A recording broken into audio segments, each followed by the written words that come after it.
বর্তমান যেখানে বাইতুল আকসা, এখানটাই ছিল সুলাইমান আলাইহিস সালামের রাজ দরবার, বিরাট বড় রাজ দরবার। এক পাশে 350 মন্ত্রী ছিল মানুষ, আর এক পাশে 350 মন্ত্রী ছিল জিন। উনি জিনদের বাদশা ছিলেন, মানব জাতির বাদশা ছিলেন, জিনদের কোহে কাফের বাদশা ছিলেন। অতল সাগরের গহ্বরে যেই দৈত্য দানব জিনেরা বসবাস করে, সেটারও বাদশা সুলাইমান আলাইহিস সালাম ছিলেন। বাতাসের বাদশাহী ছিলেন, পাখিদের বাদশা ছিলেন। সুলাইমান আলাইহিস সালামের 3টে বাহিনী যুদ্ধের জন্য রওনা দিত। একটা বাহিনী মানুষ, আর একটা বাহিনী ছিল জিন। জিন বাহিনী ছিল, জিনেরাও সাথে সাথে যাইতো, মানুষেরাও যুদ্ধ করার জন্য যাইতো। মানুষ বাহিনী এত পরিমাণে সেনা ছিল, লক্ষ লক্ষ সেনাদেরকে ছায়া দেওয়ার জন্য। ছবি সুলাইমান আলাইহিস সালামের একটা বাহিনী ছিল, সেই বাহিনীর নাম হলো পাখি। এই পাখিদের যিনি মন্ত্রী ছিলেন তার নাম হুদহুদ। এই হুদহুদ শুধু মন্ত্রী ছিল না, গোয়েন্দা ডিভিশনের প্রধান, খুব মারাত্মক গোয়েন্দা ছিল। বড় বড় রাজ দরবারে রাজা বাদশাদের বেডরুমের কোনায় চুপচাপ যে বসে থাকতো, রাজারা কি বলে হুদহুদ পাখি সেই কথাগুলি নিয়ে এসে হযরত সুলাইমান আলাইহিস সালামের কাছে সে বলে দিত। মন্ত্রীরা কি বলে, জিনেরা কি গল্প করে, এই হুদহুদ সেই কথাগুলি সুলাইমানের কাছে বলে দিত। এই হুদহুদের একটা চোখের পাওয়ার আল্লাহ দিয়েছিলেন, একটা রাডার আল্লাহ দিয়েছিলেন। তাফসীরের মধ্যে এসেছে, আল্লাহর নবী বলেন, আমার উম্মতরা তোমরা শুনে নাও, হুদহুদ আকাশ দিয়ে উড়ে যাইতো। উড়ে যাওয়ার সময় যখন মরুভূমির উপর দিয়ে যাইতো, মরুভূমির কত ফিট নিচে পানি আছে এই হুদহুদের চোখের রাডারে ধরা পড়তো। এই কোথায় স্বর্ণরূপ আছে হুদহুদের রাডারে ধরা পড়তো, কোথায় মণি মুক্তা হীরা জহরত আছে হুদহুদের রাডারে ধরা পড়তো। এই সুলাইমান আলাইহিস সালামের কাছে হুদহুদ এসে বলে দিত, পায়গম্বর, এত ফিট খুঁজলেই স্বর্ণ পাওয়া যাবে, মণিমুক্তা পাওয়া যাবে, এত ফিট খুঁজলেই খনন করলেই পানি আসবে। হযরত সুলাইমান আলাইহিস সালামের সোহবত থেকে একটা পাখি হুদহুদের চোখের পাড়া পাওয়ার রাডার যদি এমন হয়, তাহলে বলেন তো এই জমানার আখিরি নবীর উম্মত ওলিদের চোখের রাডার কেমন হতে পারে? তাতে জোরে বলবেন কি আল্লাহু আকবার। এই উম্মতের ওলিদের রাডার এত বড় মজবুত, খাজা বাবা আজমিরি সেই দিন যদি আজমির শরীফ থেকে এক মুষ্টি ধুলা পানিপথের প্রান্তরে মোহাম্মদ গুরি সেনাবাহিনীর বিরুদ্ধে পৃথিবীরাজের সৈন্যদের মধ্যে যদি মারতে না পারতেন, তাহলে আজকের এই কালেমা আপনাদের হয়তো নসিবে হতো না। হুজুর মুজাদ্দিদ আল ফিসানি সেরহিন্দি ফারুকি, সম্রাট জাহাঙ্গীর এবং সম্রাট আকবর যখন দ্বীন ইলাহি চালু করলো, কালেমা পরিবর্তন করে দিল, লা ইলাহা ইল্লাল্লাহ আকবরু খলিফাতুল্লাহ, কালেমা চেঞ্জ করে ফেললো। কালেমা পরিবর্তন হয়ে গেল, সালাম বন্ধ হয়ে গেল, সালামের পরিবর্তে সে চালু করলো জাল্লে জালালহু, কুরবানি বন্ধ হয়ে গেল। কোনো মুসলমান গরু ছাগল কুরবানি দিতে পারবে না, উট মহিষ ভেড়া বকরি কুরবানি দিতে পারবে না। মসজিদে তালা মেরে দেওয়া হলো, কোনো মসজিদে আজকে থেকে আজান হবে না। সব মাদ্রাসায় তালা মারা হলো, কোনো মাদ্রাসায় কোরআন হাদিস শিক্ষা দেওয়া হবে না। কালেমা বন্ধ হলো, মসজিদ বন্ধ হয়ে গেল, তালা মারা হয়ে গেল, ধর্ম চলে যায়। ইসলামের সূর্য এই উপমহাদেশের আকাশ থেকে ডুবে ডুবে যাচ্ছে। ঠিক এমন সময় আল্লাহ একজন মহান ওলি পাঠাইলেন, তার নাম মুজাদ্দিদ আল ফিসানি আহমদ ফারুকি সেরহিন্দি রহমাতুল্লাহ আলাইহি। তিনি হযরত ওমর রাদিয়াল্লাহু তাআলা আনহুর বংশধর ছিলেন। হযরত সেরহিন্দি রাহিমাহুল্লাহ তিনি যখন আসলেন, সম্রাট আকবর পরাভূত হলো, সম্রাট জাহাঙ্গীর তার কাছে পরাভূত হলো। সম্রাট জাহাঙ্গীর তাকে মেরে ফেলে দেওয়ার জন্য সিংহের কাছার মধ্যে ঢুকিয়ে দিল। ক্ষুধার্ত সিংহ মুজাদ্দিদ আল ফিসানিকে চিরে চিরে ফেরে ফেরে খাবে, ওরা তাকিয়ে তাকিয়ে আনন্দ করবে। কিন্তু না, সম্রাট জাহাঙ্গীর জানে না ওলিদের দৌড় আল্লাহর আরশ পর্যন্ত। কথা বলেন ঠিক কিনা? ওলিদের দৌড় খোদার আরশ পর্যন্ত সম্রাট আকবর আর জাহাঙ্গীর জানতো না। মুজাদ্দিদ আল ফিসানি সিংহের কাছার ভিতরে, সিংহ বসে আছে খাবে, কিন্তু আল্লাহর ওলি যখনই ঢুকলেন, সিংহটা আস্তে করে লেজটা গুটায়া মাথাটা নিচু করে আল্লাহর ওলির সামনে বসে গেলেন। আল্লাহর ওলি সিংহের খাঁচার ভিতরে নামাজে দাঁড়িয়ে গেলেন। সিংহের জবান খুলে গেল, হুজুর ভয় পাবেন না, দুনিয়ার কেউ আপনাকে না চিনলেও আমি আপনাকে চিনি। আল্লাহ আপনাকে জমানার মুজাদ্দিদ বানিয়ে পাঠিয়েছে, দিন সংস্কার জিন্দা করার জন্য আল্লাহ আপনাকে পাঠিয়েছে। আপনার শরীরে আসর পর্যন্ত কাটা আল্লাহ আমার জন্য হারাম করে দিয়েছে। আপনার কোনো ভয় নাই, আমার জীবন চলে গেলেও আমি আপনার ক্ষতি হতে দেব না। একবার আওয়াজ তুলে বলা যাবে কি মারহাবা। সেই দিন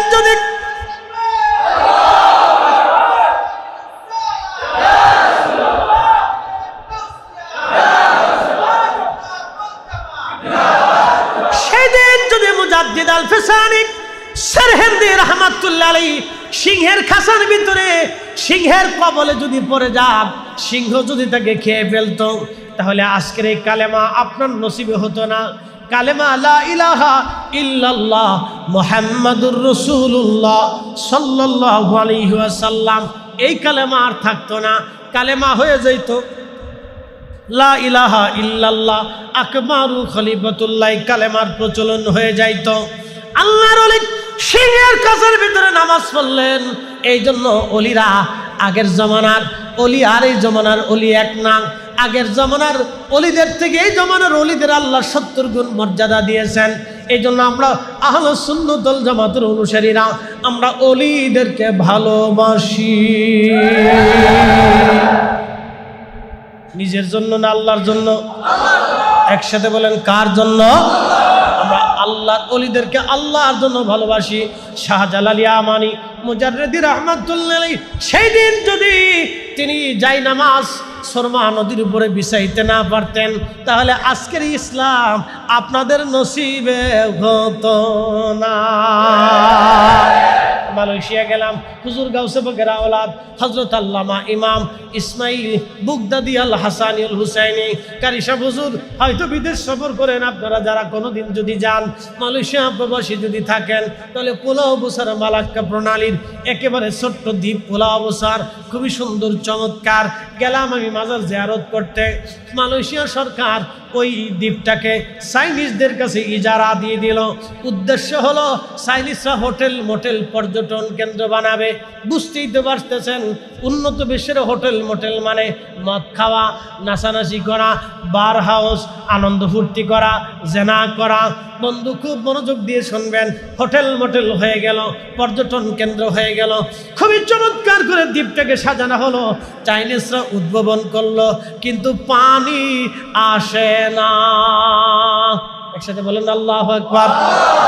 কি আসে না? পানি আসে না। বলে ব্যাপার কি, পানি কেন আসে না? ইঞ্জিনিয়াররা পরীক্ষা নিরীক্ষা করে দেখলো সাগরের লিয়ার সাগরের নিচে চলে গেছে। মালাক্কা সাগরের লিয়ার, পানির লিয়ার আল্লাহ নিচে নিয়ে চলে গেলেন। পানি আসে না। বহু চেষ্টা করলো, পানি আসে না। পানি সার্ভিস হয় না, পানির ব্যবস্থা হয় না। পানি যেহেতু নাই, হোটেল কিভাবে চলবে? পানি না থাকলে কেমনে চলবে? আরো নানান সমস্যা আসতে লাগলো। বন্ধু মালয়েশিয়ার যিনি সুলতান ছিলেন, রাজা ছিলেন, ওই সময় মাহাতির মোহাম্মদ ছিলেন প্রধানমন্ত্রী। সেই সময় রাজাকে স্বপ্ন দেখাইলেন, হুজুর গাউসে পাকের আওলাদ, মালয়েশিয়ার রাজা, আমি নবীর আওলাদ, আমি নবীর বংশধর, আমি নবীর রক্ত, হাসান হুসাইনের রক্ত, আমি হুজুর মহিউদ্দিন আব্দুল কাদের জিলানির সন্তান, আমি ইসমাইল বুগদাদি আল হাসানি এই দ্বীপের মধ্যে ঘুমিয়ে আছি। তোমার কি করে সাহস হয় এখানে জেনার কারখানা বানাবা, মদের কারখানা বানাবা? তাড়াতাড়ি আমার এই দ্বীপ থেকে তুমি মদের কারখানা সরায় নাও, এখানে কোনো বেহাপনা চলবে না। একবার জোরে বলা যাবে কি মারহাবা। এই ওলিরা আছে না নাই? আছে, এখনো আছে। ওলিরা আছে, তখনও ছিল। প্রিয় উপস্থিতি, আল্লাহ আমাদেরকে মানুষ করে দুনিয়াতে পাঠিয়েছেন। আমরা ব্যতীত বর্তমান পৃথিবীতে 4 লক্ষ প্রজাতির জীব এবং জীবন আছে। গরু, ছাগল, হাঁস, মুরগি, ভেড়া, বকরি, উট, দুম্বা, অন্য প্রাণী, গৃহপালিত প্রাণী, সমুদ্রের মাছ, সামুদ্রিক প্রাণী, স্থলচর, জলচর এবং উভয়চর, সব ধরনের জীবজন্তু দিয়ে আল্লাহ পৃথিবী সাজিয়েছেন। বহু পাহাড়, নগর, সাগর, নদী, নালা, দ্বীপপুঞ্জ আর সারা পৃথিবীটিকে আল্লাহ সুন্দর করে সাজিয়েছেন।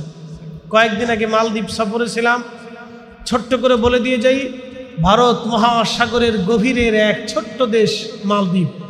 চারিপাশে শুধু আর পানি আর পানি, এত স্বচ্ছ এবং নীল পরিষ্কার পানি, দেখলে মনে হবে একটু গোসল করি, আরও মনে হচ্ছে খেয়ে পিপাসা মিটাই।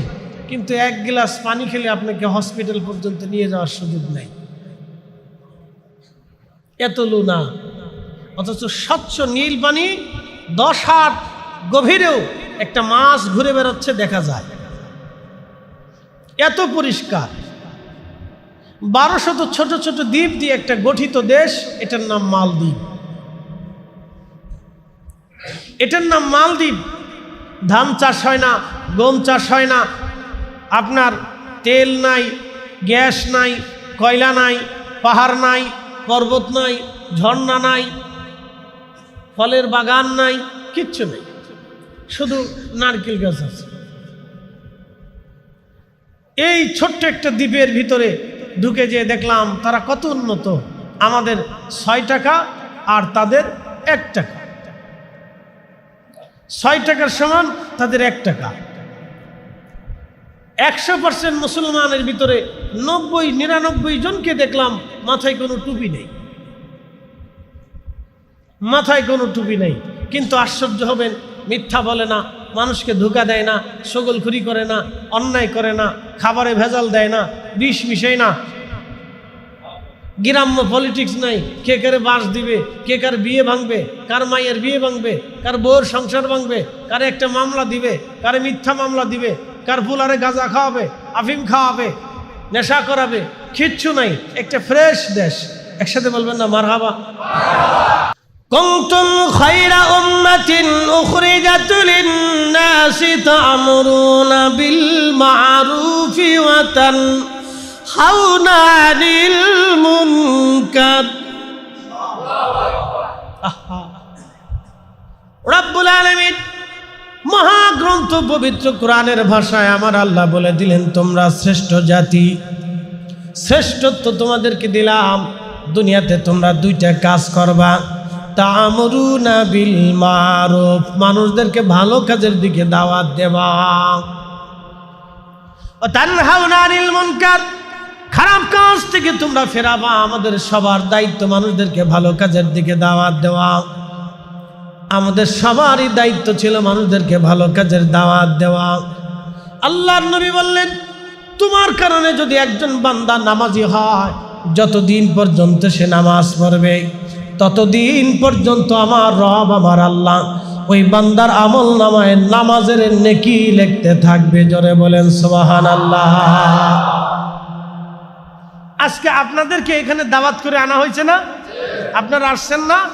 যারা ইন্তজাম করছেন, আপনার যত নেকি হয়েছে, যারা ইন্তজাম করেছেন, যারা অর্থ দিয়েছেন, যারা সহযোগিতা করেছেন, তাদের সবার আমল নামায় সমপরিমাণে নেকি দেওয়া হবে। আপনার এক অংশ কম দেওয়া হবে না। আপনাকে যা দেওয়া হবে, চেয়ারম্যান সাহেবকে তা দেওয়া হবে, ইমাম সাহেবকে তা দেওয়া হবে, কমিটির সদস্যদেরকে তা দেওয়া হবে, এবং যারা টাকা দিয়ে সহযোগিতা করেছে তাদেরকেও সেই পরিমাণে দেওয়া হবে। এক চুল পরিমাণও কম হবে না। একসাথে বলবেন সুবহানাল্লাহ। খালি মাহফিল চলবে না, বন্ধ হবে? মাহফিল চলার দরকার আছে কিনা নাই? অনেকে বলে ভাই মাহফিল দিয়ে কি হবে? তা আমি বলি মাহফিল না দিয়ে কি হবে? 40 বছর বয়সে কোরআন শরীফ আল্লাহ আমার নবীকে দিলেন। 40 বছর বয়সে, 40 বছর আগে আল্লাহ কোরআন পাঠান নাই। কোরআনও আসে নাই, নামাজও আসে নাই, কোরআনও আসে নাই, রোজাও আসে নাই, কোরআনও আসে নাই, শরীয়তও আসে নাই, কোরআনও আসে নাই, হালাল হারামের আইনও আসে নাই। কোরআন আসে নাই, কিন্তু মিথ্যা বললে গুনাহ হবে তাও আসে নাই, ধোঁকা দিলে গুনাহ হবে তাও আসে নাই। যেহেতু কোরআন আসে নাই, শরীয়তের আইনও আসে নাই, কোরআন নাজিল হয় নাই, শরীয়তও আসে নাই। তাহলে এই 40 বছরে আল্লাহর নবীর কাজ কি ছিল? এবার আসেন জাগান তো, এই 40 বছরের নবীজির কি কাজ ছিল? এই 40 বছরের রসুলের কাজ ছিল জীবনেও কখনো ভুলেও একটা মিথ্যা শব্দ জবান থেকে বের হয়নি। একসাথে বলবেন আল্লাহু আকবার। এরকম অনুপম চরিত্র, মহান আদর্শ দুনিয়াতে আর কোথাও পাবেন? 40 বছরের জীবনে একটা সেকেন্ডের জন্য নবীজি কাউকে কখনো ধোঁকা দেন নাই। নবীজি ছিলেন জীবন্ত ব্যাংক, জীবন্ত ব্যাংক। বাংলাদেশ ব্যাংক থেকেও টাকা পাচার হয়ে যায়, ডাইনবাম হয়ে যায়, হয় না ভাই? টেলিভিশনে মানুষ দেখবে বাংলাদেশ ব্যাংক থেকেও টাকা ডাইনবাম হয়ে যায়। তো ক্ষমতা যার টাকা তা মনে কিছু নিয়েন না। আমার বাংলাদেশে যে ক্ষমতা আসে ব্যাংক ব্যালেন্স আদালত তার সব হয়ে যায়। আর আমরা হয়েছি 420। আমাদের ঘোরার ডিম দেশের নাগরিক হলেও কিচ্ছু নেই।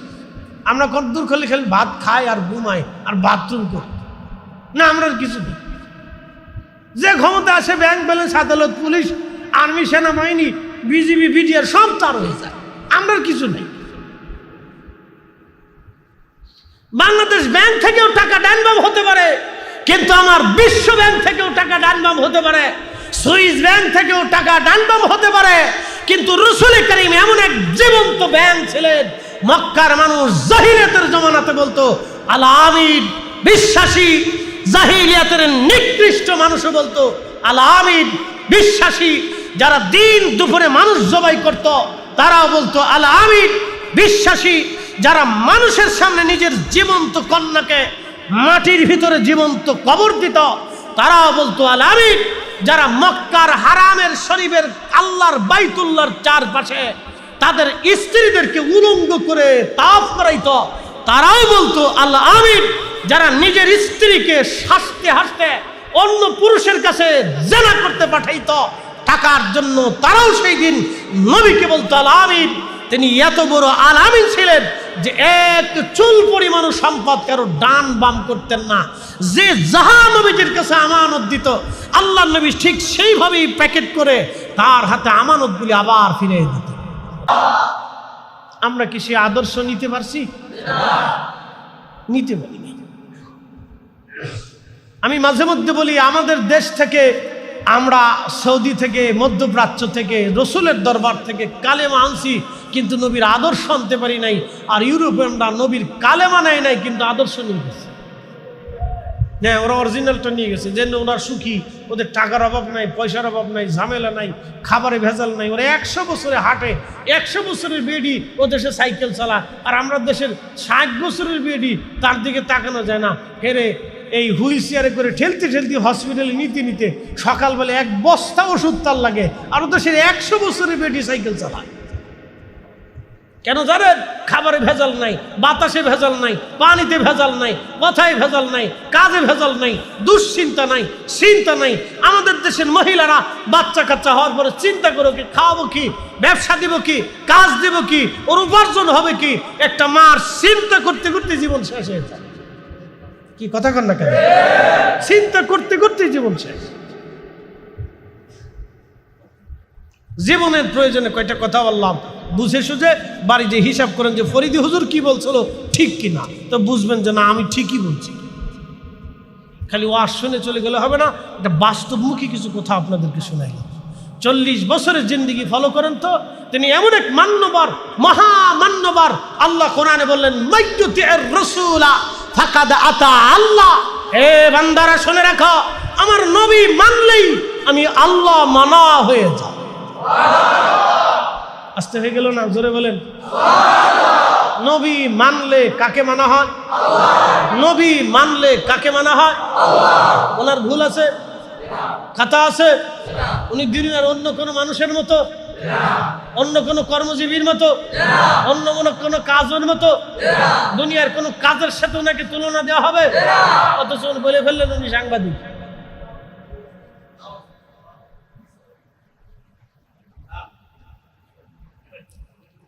বললে আপনারা বলবেন বিরোধিতা করেন। না, আমরা কারো বিরোধিতা করি না, তবে রসুলের সম্মানকে হানি করলে আমরা এখানে চুপ থাকতেই পারি না। কথা বলেন ঠিক কিনা? কারো বিরোধিতা করি, আল্লাহর কসম করে বলি কারোর সাথেই আমাদের দুশ্মনী নেই, না কারোর সাথেই দুশ্মনী নেই। কিন্তু শানে রিসালাতকে যদি আমার বাপও ছোট করে দেখে, তো এই সময় আমরা বাপকেও চিনি না, আমরা বাপকেও চিনি না। হিসাব সহজ করে নিয়ে, কঠিন কিছু না বাপ, একেবারে সহজ হিসাব। এই সময় পৃথিবীর কাউকে চিনবেন না। বলে হুজুর কারণ কি? লা ইউমিন, নবীজি বলছেন লা ইউমিন আহাদুকুম হাত্তা আকুনা আহাব্বা ইলাইহি মিন ওয়ালিদিহি। এই হাদিস বর্ণনার একটা সারমর্ম আপনাদেরকে শোনাই। হযরত ওমর রাসূলের দরবারে আসছে, নবী জিজ্ঞেস করলেন, ওমর তুমি আমাকে ভালোবাসো? বলে, হ্যাঁ ইয়া রাসূলুল্লাহ। আপনাকে আমি অবশ্যই ওমর ভালোবাসি। নবীজি বললেন, ওমর কেমন করে ভালোবাসো? বলে, ইয়া রাসূলুল্লাহ, ইয়া হাবিবাল্লাহ, আমার সন্তান সন্ততি আমার সব কিছু থেকে আপনাকে বেশি ভালোবাসি। নবী বললেন, তোমার জীবন থেকে বেশি ভালোবাসো? হযরতের ওমর তখন চিন্তা করে বললেন, না ইয়া রাসূলুল্লাহ, জীবনের থেকে বেশি আপনাকে ভালোবাসার মতো সেই এই অন্তর আমাকে সাক্ষী দিচ্ছে না। তখন রাসূল বলে, লা ইউমিন আহাদুকুম হাত্তা আকুনা হাব্বা ইলাইহি মিন ওয়ালিদিহি ওয়া ওয়ালাদিহি ওয়ান নাসি আজমাইন। তখন হযরত ওমর রাদিয়াল্লাহু আনহু মাটির ভিতরে গড়াগড়ি করতে লাগলেন, চিৎকার মেরে মেরে কাঁদতে লাগলেন, হায় আফসোস, ওমরের জিন্দেগি বরবাদ হয়ে গেল, সেই ঈমানের স্বাদ এখনো নিতে পারল না। না আসতে হলো কেন, জোরে বলেন। সেই ঈমানের স্বাদ এখনো ওমর নিতে পারল না। এরপরে হযরত ওমর ডেকে বলেন, ইয়া রাসূলুল্লাহ, আমার অন্তর সাক্ষী দিতেছে আমার জীবনের চাইতে আপনাকে বেশি ভালোবাসি। নবীজি জবাব দিলেন, ওমর রে, তাহলে তুমি শুনে নাও, তুমি এই ইমানদার হতে পেরেছ। নবী বললেন, তোমার জীবনের চাইতে, সম্পদের চাইতে, দুনিয়ার চাইতে, পিতা মাতার চাইতে, তোমার সন্তান থেকেও যদি বেশি ভালোবাসতে না পারো, ইমানের স্বাদ তোমার হবে না, ইমানদার হবে না, ইমানদার হবে না। এই হাদিসের দিকে তাকায়া নবীর শানকে কেউ যদি ছোট করে দেখে, আমরা এই সময় জবান বন্ধ রাখতে পারবো না। কথা বলেন ঠিক কিনা? এই সময় জবান বন্ধ রাখলে আপনি খেয়ানত করবেন, অনেক বড় খেয়ানত হবে। আল্লাহি বিল্লাহি তাল্লাহি ও আসমান ওয়ালার কসম, তো জমিন ওয়ালার কসম ও মুলক মালিকের কসম করে বলতেছি, সেই দিন আল্লাহর আদালতে রসুলের বারগাহের সামনে দাঁড়াইতে হবে। সেই দিন আল্লাহর নবী বলবেন, হে রব, আমার এই উম্মত আমার ইজ্জত হানি, সম্মান হানির সময় সে মুখ বুজেছিল এবং সে আমার পক্ষ অবলম্বন করে নাই। হে রব, আমি তার ফয়সালা চাই। সেই দিন কোন চেহারা নিয়ে আল্লাহর সামনে দাঁড়াবেন একটু হিসাব করে কবরে যায়েন। দাঁড়াইতেই হবে, রাস্তা হবে না। এই জন্য কারো দিকে তাকাবেন না। আপনার দলের প্রেসিডেন্টও যদি শানের সালাতের বিরুদ্ধে বলে, তখন আপনি গর্জে দাঁড়িয়ে বলবেন, প্রেসিডেন্ট অসম্ভব, সব দিয়ে দিব আপনাকে, কিন্তু রসুল দিতে পারবো না, ইমান দিতে পারবো না। কথা বলেন ঠিক না বেঠিক? আপনার পীর যদি বলে তো বলবেন, পীর সাহেব হুজুর ভালোবাসি, ভাই আপনি অঙ্গীকার করেছে বটে, কিন্তু শোনেন, সব আপনাকে দিতে রাজি আছি, দুনিয়ার সমস্ত সম্পদ আপনি নিয়ে যান, আপত্তি থাকবে না, কিন্তু শানের সালাতে এশকে রসুলে নবীর ইজ্জতের ব্যাপারে আপনাকেও ছাড় দেব না। এটা আমাদের ঈমান। এটা আমাদের কি? একসাথে বলেন, এটা আমাদের কি? এখানে কাউর ছাড় হবে না। প্রিয় উপস্থিতি হাজিরিন, 40 বছরে নবীজি আরো একটা কাজ করেছেন। প্রশ্ন রাখবেন, ফরিদি হুজুর কি কাজ করেছেন? 40 বছরে নবীজি হিলফুল ফুজুল করেছিলেন। হিলফুল ফুজুল কি? হিলফুল ফুজুল মানে একটা সংগঠন নবীজি করে দিয়েছিলেন। সংগঠন কেন করা হলো? তখনকার দিনে আউস এবং খাজরাজ দুইটা গোত্র ছিল, বিরাট বড় বড় গোত্র। এরা উটকে পানি খাওয়ানো নিয়ে মারামারি লাগাইলো, যুদ্ধ লাগিয়ে দিল। এই যুদ্ধ 40 বছর পর্যন্ত স্থায়ী হলো, একদিন আর 2 দিন না, 40 বছর পর্যন্ত যুদ্ধ চলতে লাগলো। উটকে পানি খাওয়ানো নিয়ে আমাদের দেশে বিয়ে বাড়ি মারামারি হয় খাবার নিয়ে, ধরে বলেন, অনেক বিয়ে ভেঙে যায় খাবার নিয়ে। আচ্ছা বলেন তো, খাবার নিয়ে মারামারি, বলে গোশত কম দিলি কে? ফোলা কি ভাইসে আইছে? মায়া পক্ষকে আমার মাইয়ে কি ভাইসে গেছে নাকি যে তোর ফোলার লোকে বিয়ে দেবো? যা, এই শুরু হয়ে গেছে বিরাট যুদ্ধ, বিশ্বযুদ্ধ। বাপ রে বাপ, বিয়ে বাড়ির আত্মীয়তা হবে, ঠিক তখনই শয়তান উৎফুল্ল হয়ে কাজ একটা বাধাই দিছে। যা, হ্যাঁ, শয়তান বেশি খুশি হয় বিয়ে ভাঙলে, তালাক হলে শয়তান বেশি খুশি হয়। এই শোনেন, আপনাদেরকে আজকে শিখাই দিয়ে যাই, সারা জীবনে আমার ওয়াজ যদি শুনে থাকেন, ওয়াজ যদি বুঝে থাকেন, জীবনে কখনো কোনো সময় কোনো মেয়ে আর ছেলের তালাক হতে দিবেন না। সর্বোচ্চ চেষ্টা করবেন যাতে তালাক না হয়, তালাক যাতে না হয়, সর্বোচ্চ চেষ্টা করবেন বিবাহ বন্ধন টিকিয়ে রাখার জন্য, তালাক যাতে না হয়। কারণ তালাক হইলেই শয়তান বেশি খুশি হয়। তালাক হইলেই দুইটা ফ্যামিলি চিরতরে নষ্ট হয়ে যায়। ছেলের ফ্যামিলিও নষ্ট হয়, মেয়ের ফ্যামিলিও নষ্ট হয়। ওই মেয়ের থেকে যত সন্তান আসবে তাদের সারা জিন্দিগি ভুগতে হয়। ওই ছেলের পরিবার থেকে আবার বিয়ে করে যত সন্তান আসবে তাদেরকে জীবনের শেষ সময় পর্যন্ত ভুগতে হয়। বিয়ে শাদী করলে হিসাব করে করবে, আর করলে সারাসারি চিন্তা মাথার ভিতরে আনবেনই না। আমি জীবনের তাগিদে কথাগুলি বললাম, খালি ওয়াজ শুনে গেলে হবে না, ওয়াজ বাড়ি পর্যন্ত নিয়ে যেতে হবে, উপলব্ধি করতে হবে যে আমি কি বলছি আপনাদের সামনে। প্রিয় উপস্থিতি হাজিরিন, আউস এবং খাজরাজ গোত্রের 40 বছর ধরে যুদ্ধ হলো। মক্কাতে বিভিন্ন গোত্রে গোত্রে যুদ্ধ ছিল। প্রিয় নবীজি চিন্তা করলেন এই যুদ্ধ বন্ধ করা লাগবে। যুদ্ধ বন্ধ করার জন্য নবীজি সংগঠন করলেন। এই সংগঠনের নাম হিলফুল ফুজুল। এই সংগঠনের কাজ ছিল গরিব মানুষের ঘরে খাবার দেওয়া, অভাবীর ঘরে খাবার দেওয়া, এতিমের পাশে দাঁড়ানো, দুস্থের পাশে দাঁড়ানো, অসহায়ের পাশে দাঁড়ানো। হিলফুল ফুজুলের কাজ ছিল গরিব মানুষের মাঝে খাবার বিতরণ করা এবং অসুস্থ মানুষকে সেবা দেওয়া, আশ্রয়হীন মানুষকে আশ্রয় দেওয়া। একবার জোরে বলা যাবে কি মারহাবা। এই কাজ আজকে খ্রিস্টানরা নিয়ে গেছে। কারা নিয়ে গেছে? দেশে দেশে দেশে দেশে মানবাধিকার অফিস ওরা করে রাখছে। আমরা কি ছাতা করছি? আমরা আমিরমরা কেউ বিয়ে করছে 30টি, কেউ বিয়ে করে 25টি। একথা কই লাভ নেই, বাংলাদেশে এই সুযোগ নেই। যারা সৌদি আরবে থাকছেন, মধ্যপ্রাচ্যে থাকছেন, তারা দেখছেন কারো বউ 25টি আছে। আচ্ছা বলেন তো, একজন মানুষ 25টি বউ দিয়ে কি করে? ও গরু না জিন? হ্যাঁ, কি করেটা কি? 25টি বউ দিয়ে কি করে? আপনার কি মন বলে সে হক আদায় করতে পারে? হ্যাঁ, জীবনও তো না। একমাত্র পৃথিবীতে একজন সুপুরুষ ছিল, তিনি হযরত সৈয়দনা সুলাইমান আলাইহিস সালাম। 1000 স্ত্রী ছিল। যেমনি সুবহানাল্লাহ কইতেছেন মনে হয় আপনারও আছে, চিন্তা ভাবনা করছে। জোরে করলো সুবহানাল্লাহ। বলে ফরিদি সাহেব আজগুবি বলে না, ইমাম ইবনে কাসির আল বিদায়াতে লিখছে 1000 স্ত্রী ছিল, দাসীবাদী সহ। ওনার 100 স্ত্রীর সাথে এক রাতে 100 জন স্ত্রীর সাথে সময় দিয়েছেন। জোরে কর, জোরে জোরে জোরে না হয় না, আরো জোরে কর। দুর্বল মেরেন না, দুর্বল মেরেন না, মনে সাহস রাখে। জোরে বলেন আল্লাহু আকবার। কত স্ত্রী? 100 জন বিবির সাথে এক রাতে সময় দিয়েছে। সহিহ বুখারীর হাদিস কিতাবুল আম্বিয়াতে আসছে।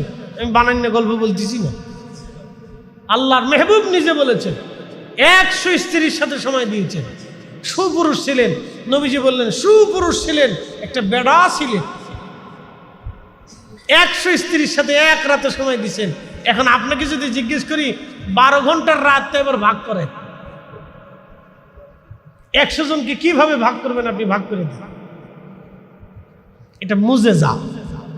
একসাথে বলেন এটা কি? জোরে বলেন এটা কি? মুজেজা। নবীদের সাথে কোন ব্যক্তির তুলনা দিলে এটা বড় বেমানান হবে, বেঈমানি হবে, নাফরমানি হবে।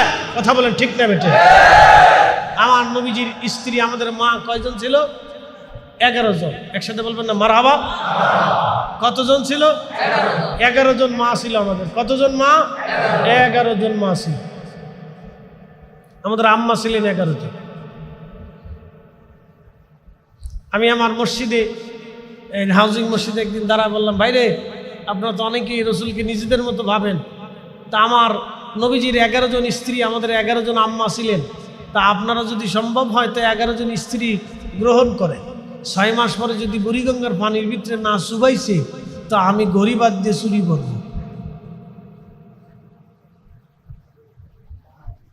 নবীদের মহান মুজিজা। এজন্য নবীদের সাথে তুলনা চলে না, কোনো কিছুর সাথে তুলনা দিবেন না, মেসাল দিবেন না।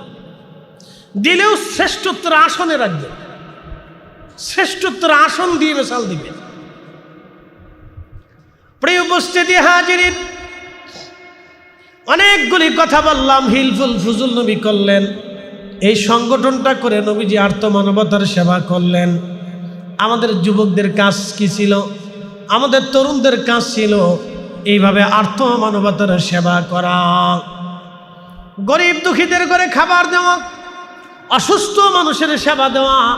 কিন্তু বড় আফসোস, আমরা কি কতটা অসুবিধার ভিতরে আছি বাংলাদেশে। দেখেন, আমাদের একটা মাত্র পিজি হাসপাতাল, একটা মাত্র পিজি হাসপাতাল। বাংলাদেশের যতগুলি জেলা সদর হসপিটাল আছে, যা দেখেন সবকটা জেলা সদর হসপিটালগুলি একবারে নোংরা, পচা। কি আসতে কোন জোরে বলেন? আচ্ছা, পরিষ্কার করার জন্য কি সরকার বরাদ্দ করে না? অবশ্যই করে। পরিষ্কার করে না কারা? যাদেরকে দায়িত্ব দিছে তারা দায়িত্ব পালন করে না। একবারে গন্ধ, দুর্গন্ধ বানায় রেখেছে। ভিতরে ঢুকলে মনে হয় যে মরে গেছি, আর কোন জায়গায় আসলাম, মনে হয় যে একবার গুনার সাগরে গেছি। ওই জায়গায় রুগী গেলে আরো অসুস্থ হয়ে যাওয়ার কায়দা। কি আশ্চর্য! আপনি চিন্তা করেন তো, কি অবস্থা আমাদের দেশে। এটা কি করবেন, কি বলবেন, কাকে বলবেন, কবে পরিবর্তন হবে আমরা জানি না। তো আল্লাহ যেন এমন শাসক আমাদেরকে দেন যারা মানুষের জন্য কাজ করে। জোরে বলেন আমিন। আল্লাহর নবী 40 বছরে হিলফুল ফুজুল করলেন। 40 বছরের নবী শাদী মুবারক করেছিলেন। আল্লাহর নবীজি 40 বছরে মক্কার অলিগলিতে ঘুরলেন, কিন্তু 40 বছরে তার অনুপম চরিত্র দেখে মক্কার মানুষে বলেন আলা আমিন, আলা আমিন। এই জন্য কাজী নজরুল চমৎকার ভাষায় লেখলেন, ত্রিভুবনের প্রিয় মুহাম্মদ এলো রে দুনি আয় রে সাগর আকাশ বাতাস দেখবি যদি আয় রে সাগর আকাশ বাতাস দেখবি যদি ধুলির ধরা বেহেশত আজ জয় করিল দিল রে লাজ। আজকে খুশির ঢল নেমেছে ধূসর সাহারা রে সাগর আকাশ বাতাস দেখবি যদি আয় রে সাগর আকাশ বাতাস দেখবি যদি।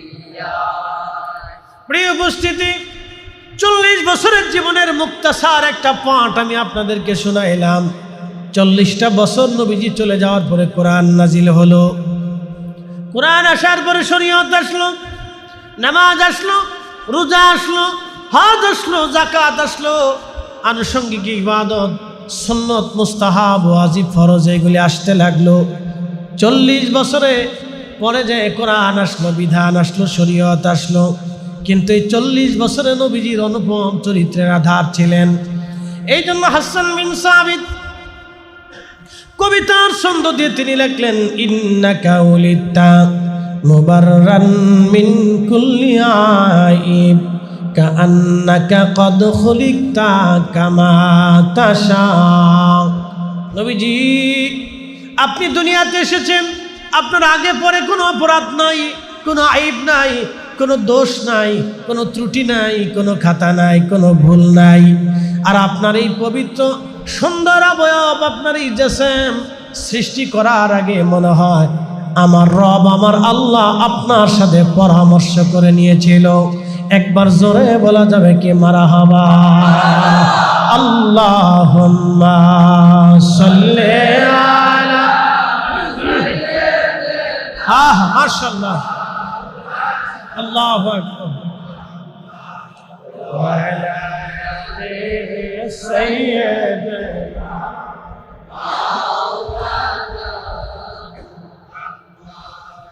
আমি যে কথাগুলি বললাম ইনশাআল্লাহ আমল করা যাবে তো? আমরা কাউরে ধোঁকা দেব মালে কম দেব, মালে ভেজাল দেব, মানুষে এই সম্পদ অর্থ মেরে খাবো, হালাল খাবার।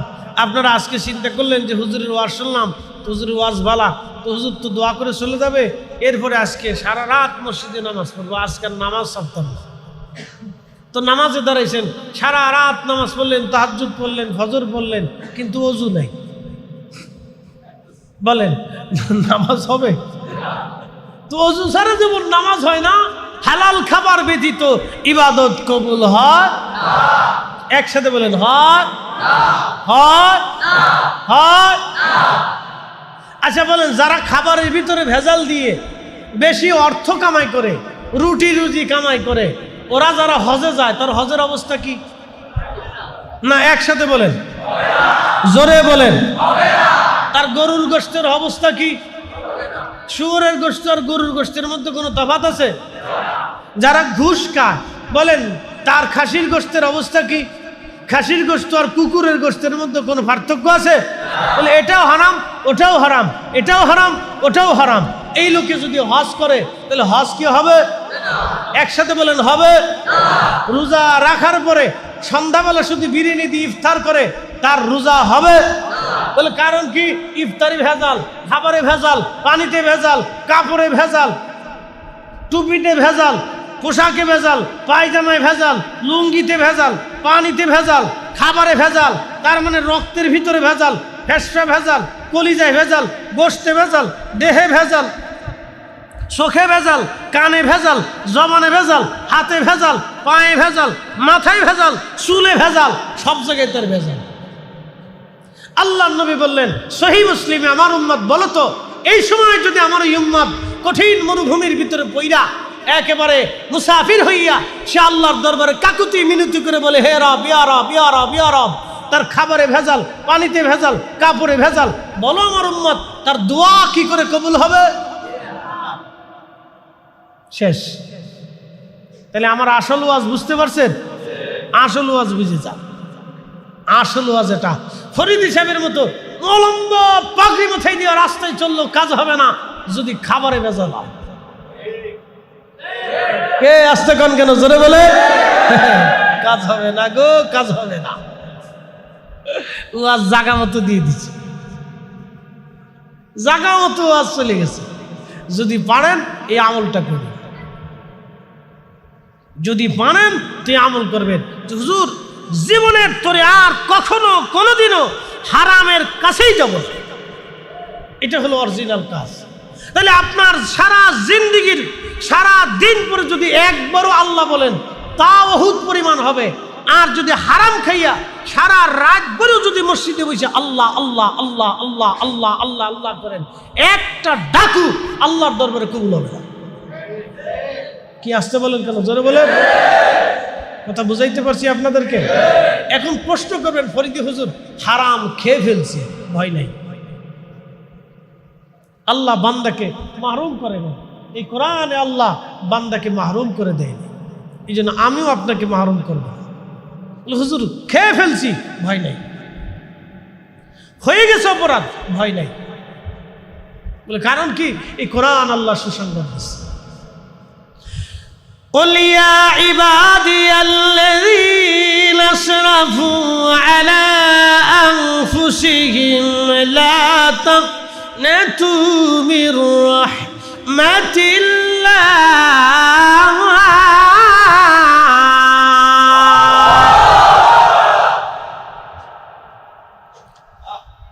إن الله يغفر الذنوب جميعا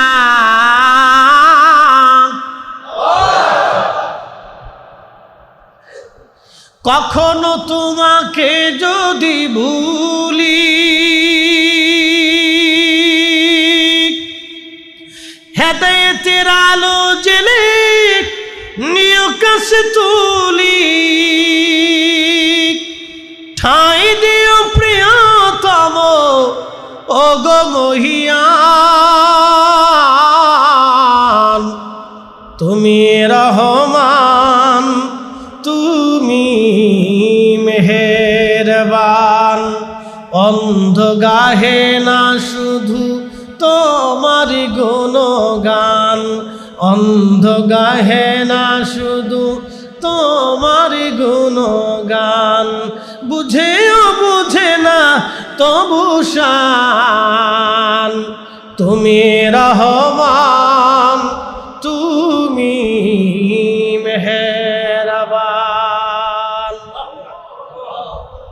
প্রিয় উপস্থিতি, ভয় নাই, আমার রব বললেন কুল, হুজুর আপনি বলে দেন, ইয়া ইবাদিয়াল্লাযীনা আসরাফু আলা আনফুসিহিম, রে বান্দা, নিজের নফসের সাথে যদি অনেক বড় জুলুম করে ফেলছো, তুমি হারাম খেয়ে ফেলেছ, অন্যায় করে ফেলেছ, অপরাধ করে ফেলেছ, জিনা করে ফেলেছ, খুন করে ফেলেছ, অনেক বড় ভুল করে ফেলেছ, বাবা মার সাথে তুমি নাফরমানি করে ফেলেছ, সমাজের সাথে নাফরমানি করেছ, গ্রামের মানুষ তুমি ঠকিয়ে ফেলেছ।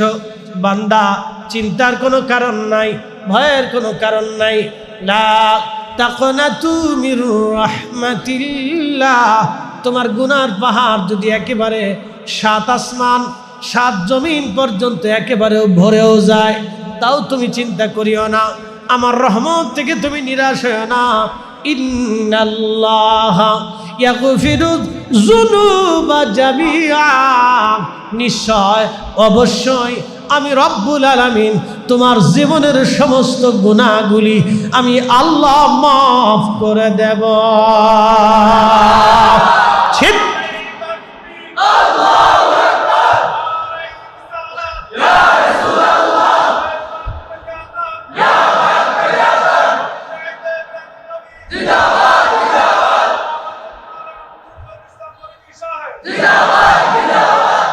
ক্ষমা করবে কে? জোরে বলেন কে? ক্ষমা চাবে কে? ক্ষমা চাবে আমরা। ক্ষমা করবে কে? ক্ষমা চাইতে হলে হাত বাড়াইতে হবে কিনা? সেজদা দিতে হবে কিনা? ক্ষমা চাইতে হবে কার কাছে? কেমনে কেমনে? বিনয়ে বিনয়ে 2 হাত বাড়িয়ে চোখের পানি ছেড়ে দিয়ে ক্ষমা চাবেন, হাত বাড়াবেন। হাত না বাড়াইলে আল্লাহ দেবে না, সেজদা না দিলে আল্লাহ দেবে না। হাত বাড়াবেন। সুলাইমান আলাইহিস সালাতু ওয়াস সালাম, ইমাম আবুল ফারাজ ইবনুল জৌজি 900 বছর আগে একটা কিতাব লেখছেন, উয়ুনুল হাকায়াতের মধ্যে লেখেন, সুলাইমান আলাইহিস সালামের জামানাতে বৃষ্টি নাই, বৃষ্টির অভাবে মানুষের কষ্ট হচ্ছে।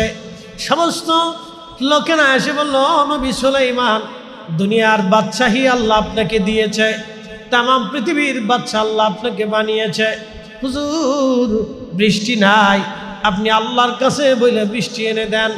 নবী সুলাইমান আলাইহিস সালাম বললেন, হে আমার উম্মতেরা, বৃষ্টি তো তোমরা চাও, তাহলে আমার সাথে চলো, আমরা সালাতুল ইস্তিসকার নামাজ পড়ব। বর্তমান যেখানে বাইতুল আকসা, এখানটাই ছিল সুলাইমান আলাইহিস সালামের রাজ দরবার, বিরাট বড় রাজ দরবার। এক পাশে 350 মন্ত্রী ছিল মানুষ, আর এক পাশে 350 মন্ত্রী ছিল জিন। উনি জিনদের বাদশা ছিলেন, মানব জাতির বাদশা ছিলেন, জিনদের কহে কাফের বাদশা ছিলেন। অতল সাগরের গহ্বরে যেই দত্ত দানব জিনেরা বসবাস করে, সেটারও বাদশা সুলাইমান আলাইহিস সালাম ছিলেন। বাতাসের বাদশাহী ছিলেন, পাখিদের বাদশা ছিলেন। সুলাইমান আলাইহিস সালামের 3টে বাহিনী যুদ্ধের জন্য রওনা দিত। একটা বাহিনী মানুষ, আর একটা বাহিনী ছিল জিন। জিন বাহিনী ছিল, জিনেরাও সাথে সাথে যাইতো, মানুষেরাও যুদ্ধ করার জন্য যাইতো। মানুষ বাহিনী এত পরিমাণে সেনা ছিল, লক্ষ লক্ষ সেনাদেরকে ছায়া দেওয়ার জন্য। ছবি সুলাইমান আলাইহিস সালামের একটা বাহিনী ছিল, সেই বাহিনীর নাম হলো পাখি। এই পাখিদের যিনি মন্ত্রী ছিলেন তার নাম হুদহুদ। এই হুদহুদ শুধু মন্ত্রী ছিল না, গোয়েন্দা ডিভিশনের প্রধান, খুব মারাত্মক গোয়েন্দা ছিল। বড় বড় রাজ দরবারে রাজা বাদশাদের বেডরুমের কোনায় চুপচাপ যে বসে থাকতো, রাজারা কি বলে হুদহুদ পাখি সেই কথাগুলি নিয়ে এসে হযরত সুলাইমান আলাইহিস সালামের কাছে এসে বলে দিত। মন্ত্রীরা কি বলে, জিনেরা কি গল্প করে, এই হুদহুদ সেই কথাগুলি সুলাইমানের কাছে বলে দিত। এই হুদহুদের একটা চোখের পাওয়ার আল্লাহ দিয়েছিলেন, একটা রাডার আল্লাহ দিয়েছিলেন। তাফসীরের মধ্যে এসেছে, আল্লাহর নবী বলেন, আমার উম্মতরা তোমরা শুনে নাও, হুদহুদ আকাশ দিয়ে উড়ে যাইতো।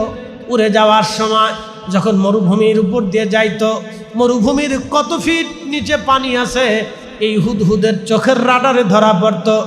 এই কোথায় স্বর্ণরূপা আছে হুদহুদের রাডারে ধরা পড়তো, কোথায় মণি মুক্তা হীরা জহরত আছে হুদহুদের রাডারে ধরা পড়তো।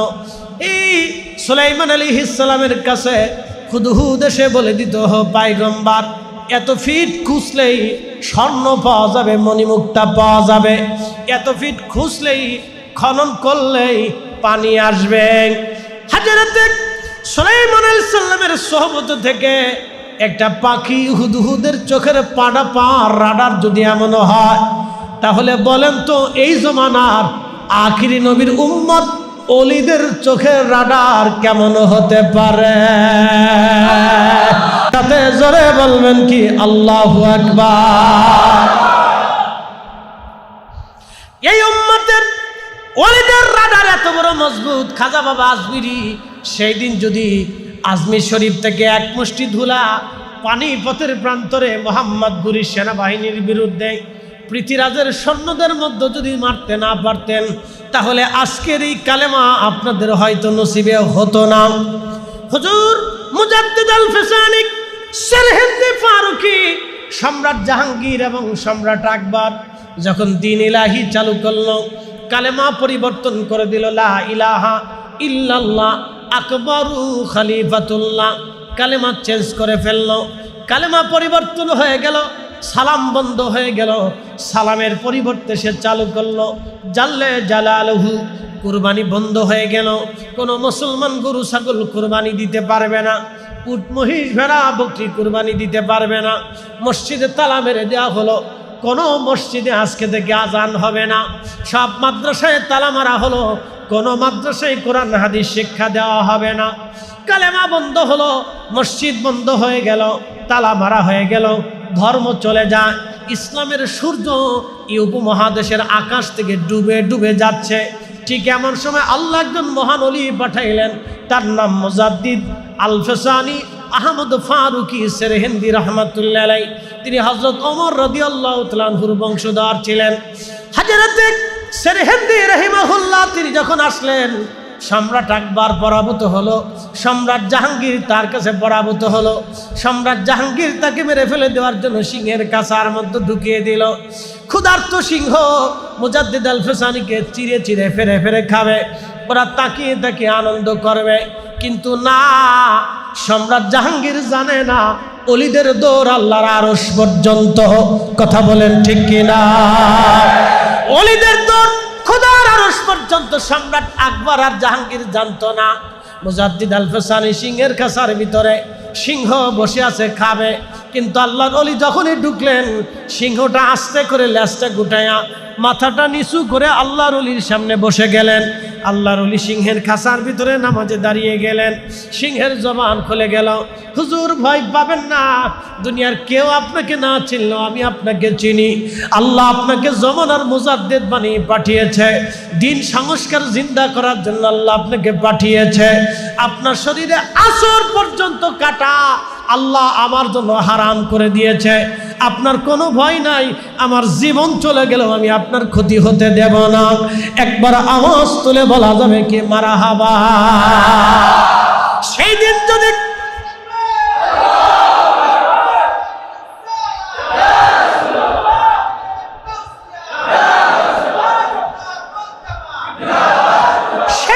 যদি মুজাদ্দিদ আল ফিসানি সেরহিন্দি রহমাতুল্লাহ আলাইহি সিংহের খাঁচার ভিতরে সিংহের কবলে যদি পড়ে যান, সিংহ যদি তাকে খেয়ে ফেলতো, তাহলে আজকের এই কালেমা আপনার নসিবে হতো না।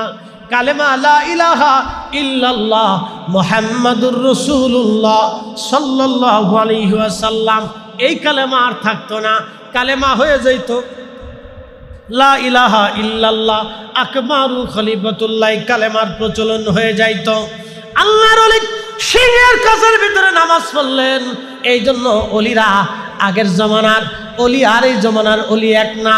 আগের জমানার ওলিদের থেকে এই জমানার ওলিদের আল্লাহ 70 গুণ মর্যাদা দিয়েছেন।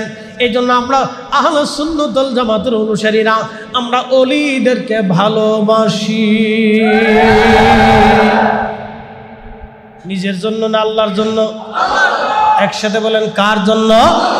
আমরা আল্লাহর ওলিদেরকে আল্লাহর জন্য ভালোবাসি। শাহজালাল ইয়ামানি মুজাররিদি রাহমাতুল্লাহ আলাইহি সেই দিন যদি তিনি জায়নামাজ সুরমা নদীর উপরে বিছাইতে না পারতেন তাহলে আজকের ইসলাম আপনাদের নসিবে হতো না। মালয়েশিয়া গেলাম, হুজুর গাউসে পাকের আওলাদ হযরত আল্লামা ইমাম ইসমাইল বুগদাদি আল হাসানি আল হুসাইনি কারি সাহেব হুজুর হয়তো বিদেশ সফর করেন, আপনারা যারা কোনোদিন যদি যান মালয়েশিয়া প্রবাসী যদি থাকেন তাহলে পোলাও বসার মালাক্কা প্রণালীর একেবারে ছোট্ট দ্বীপ পোলাও বসার খুবই সুন্দর চমৎকার। গেলাম আমি মাজার জিয়ারত করতে। মালয়েশিয়া সরকার ওই দ্বীপটাকে চাইনিজদের কাছে ইজারা দিয়ে দিল। উদ্দেশ্য হলো চাইনিজরা হোটেল মোটেল পর্যটন কেন্দ্র বানাবে।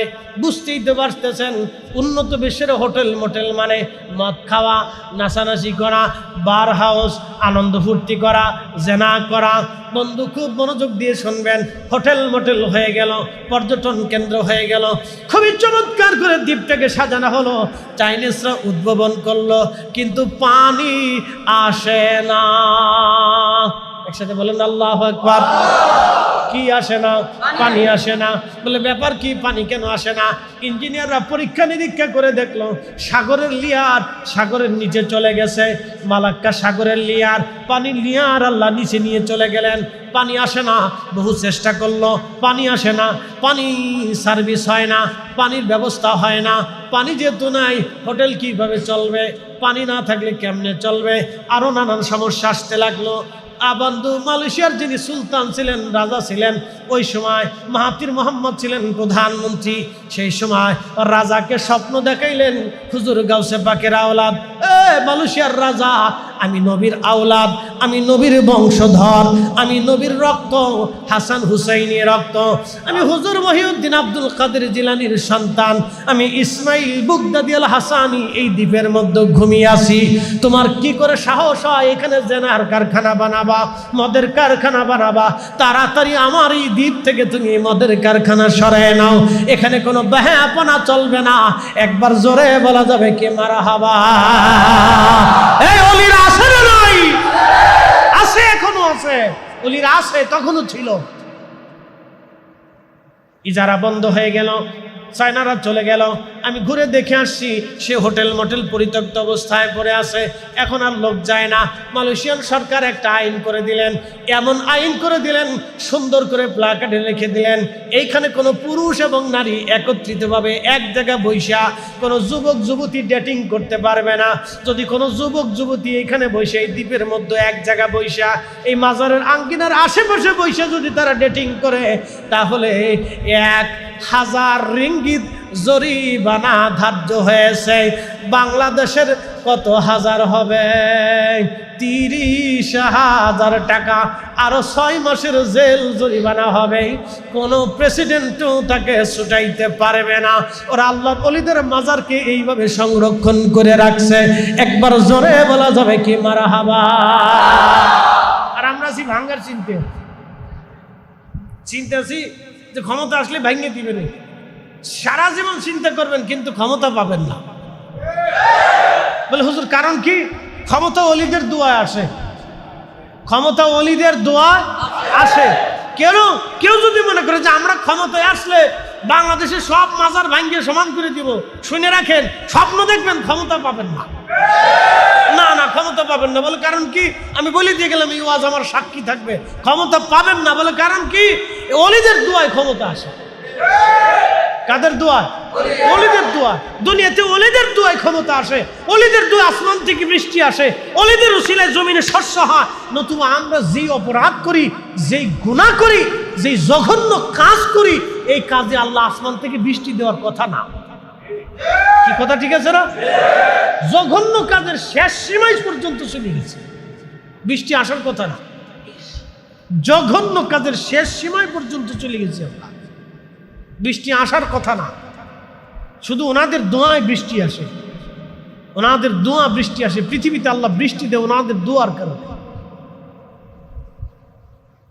আমি বাস্তব কথা আপনাদের সামনে উপস্থাপন করলাম, উপস্থিতি বুঝে যাবেন। ওলিদের কারণে আজকে ইসলাম পেলাম। হযরতে সুলাইমান আলাইহিস সালামের সেই হুদহুদ পাখির কথা বলতেছিলাম। পাখিরা মানব সৈন্যদেরকে ছায়া দিত, উড়ে উড়ে উড়ে উড়ে। তাহলে বুঝেন কত পাখি তার অনুগত ছিল, কত মানব জিন জাতিরা হযরত সুলাইমান আলাইহিস সালামের অনুগত ছিল, হযরত সুলাইমান আলাইহিস সালামের বাধ্য ছিল। একসাথে বলবেন আল্লাহু আকবার। তেলের গাড়ি তেলে চলে, হাওয়ার গাড়ি হাওয়ায় উড়ে, বিনা তেলে চালায় গাড়ি নবী সুলাইমান। আমরা সেই মুসলমান, আমরা সেই মুসলমান। আমাদের নবী সাল্লাল্লাহু আলাইহি সাল্লামের একটা তখ্ত ছিল, এই তখ্ত বাতাসে উড়াই নিয়ে যেত। তো কত বড় তখ্ত জানেননি? এই ইটের সমান না, ইটের সমান না। ওনার তখ্তে লক্ষ লক্ষ সৈন্য বসাইতেন, উট ঘোড়া গাধা, যুদ্ধের সামগ্রিক যন্ত্রপাতি অস্ত্রপাতি নিতেন, তারপরে লক্ষ লক্ষ সৈন্যদের খাবার দাবার নিতেন। তাহলে এবার তখ্তটা কত বড় হবে? টাইটানিক জাহাজের চাইতেও কত বড় হবে? টাইটানিক জাহাজে মাত্র 1500 লোক আটতো। কত লোক? মাত্র 1500 লোকের সংস্থান ছিল, মানে বাসস্থান ছিল। এই 1500 লোকের উপরে টাইটানিক জাহাজের আর এবিলিটি ছিল না। 1500 লোকের একটা ব্যবস্থা ছিল টাইটানিক, তা এক বরফের আঘাতে ভেঙে চুরে তলায় চলে গেছে। কি কথা ঠিক আছে কিনা? এক বরফের গুতায় শেষ। তো 1500 টাইটানিক জাহাজ আটতো, আর সুলাইমান সাল্লামের তখ্তে লক্ষ লক্ষ সৈন্য বসাইতো। তাহলে এবার বুঝেন কয়শো টাইটানিকের সমান হবে। একসাথে বলবেন আল্লাহু আকবার। সুলাইমান আলাইহিস সালাম বাতাসে বলতেন, বাতাস আমার তখ্ত উড়াও। বাতাসে সেই তখ্তরে উঠাইয়া ওনার যেখানে খুশি সেখানে যে নামতেন সৈন্যবাহিনী নিয়ে। একসাথে বলবেন আল্লাহু আকবার। পৃথিবীর কোনো বাহিনী ওনার সামনে দাঁড়াইতে পারত না। এবার বলেন ওনার রাজত্ব কি আর আছে? একসাথে বলুন, ওনার রাজত্ব আছে? ওনার সেই সাম্রাজ্য আর আছে? নাই। আল্লাহ ওনাকে ওনার স্থানে নিয়ে চলে গেছেন, ওনার নবুয়ত খাতিম করেছেন। কিন্তু আল্লাহ তার রসুলকে তখ্তবিহীন, মসনদবিহীন, সাম্রাজ্যবিহীন এমন এক প্রেমের সাম্রাজ্য দিয়েছে, তাম পৃথিবীর কোটি কোটি মানুষ ওনার জন্য চোখের পানি ফেলায় ফেলায় কান্দে। কথা বলেন ঠিক না ঠিক? রাহমাতুল্লিল আলামিন। ওনার আদর্শ আমরা নিতে পারবো কি পারবো না? নেওয়া যাবে? জীবনে মিথ্যা বলেন, মানুষ ঠকান নাই, এগুলি নিতে হবে। অরিজিনালটা নেন। খালি ফরিদি সাহেবের মতো ফাঁকদি ফতেন যে মাথায় দিয়ে রাস্তা হাঁটতে কিন্তু কাজ হবে না। যেটা নেওয়ার দরকার সেটা নেন। গীবত করেন না, কোনো মানুষের মেয়ের বিবাহ ভাঙ্গেন না। বাংলাদেশের গ্রাম অঞ্চলে একটা পলিটিক্স আছে, নাম হচ্ছে ভিলেজ পলিটিক্স। আমি নাম দিয়েছি এটা কুত্তা পলিটিক্স। বলে হুজুর এই নাম করলেন কে? এত মারাত্মক, কারো মাইয়ের ঠিক মতো বিয়ে পর্যন্ত হইতে দেয় না। কি ঠিক আসছে কোন কে? জোরে বলেন। এদেশের গ্রামের 68,000 গ্রামের 68,000 গ্রামের অন্তত মিনিমাম 68,000 গ্রামে বহু মানুষ নিজের স্বাধীন মতো পছন্দ মতো ভালো মতো নিজের মেয়েটারে বিয়ে দিতে পারে না। 2-4 ভাঙ্গুনি দিবেই, বাঙ্গুনি দিবেই। রাস্তা দিয়ে হেঁটে যাচ্ছে, ওই বাজারে যাওয়ার পরে লোক জিজ্ঞেস, সালাম আলাইকুম চাচা, আপনার নতুন নতুন লাগে, বাড়ি কোথায়? বলে কুমিল্লা। কোথায় আসছিলেন? বলে করিম সাহেবের বাড়িতে আসছিলাম। বলে কারণ কি? বলে আমার একটা ছেলে আছে, ওনার একটা মেয়ে আছে, তো মেয়েটাকে দেখতে আসছিলাম, বাড়িটারি দেখতে আসছিলাম, আত্মীয়তা হওয়ার কথা, তো কার জায়গা পাইলেন না। কারণ কি? কেন মেয়ের চরিত্র ভালো না। তারপর মেয়ের মা আরো খারাপ। এই কথা শোনার পরে কেউ আত্মীয়তা করবার চায়? এই লোক চলে গেছে, কেন না সর্বনাশ মেরে ফেলছে রে, ইজ্জত গেছে, এই লোকের সাথে আত্মীয়তা করা যাবে। এরকম ভাঙ্গানি বাংলাদেশে চলতে থাকে। এরকম আছে বাংলাদেশের প্রত্যেকটা গ্রামে, এরকম 2-4টা লোক আছে। কথা কেন আছে না নাই? আবার জিকিরও করে, কিন্তু বিরাট জিকির করে, বিরাট জিকির করে। এই জন্য আসল মানুষ হইতে, যেই চরিত্রে রাহমাতুল লিল আলামিন আমাদেরকে দিয়ে দুনিয়াকে ধন্য বানিয়ে গেছেন, সেই চরিত্র আমাদেরকে নিতে হবে। কথা বলেন ঠিক না বেঠে? আল্লাহ তৌফিক দিক, সকলে বলেন আমিন।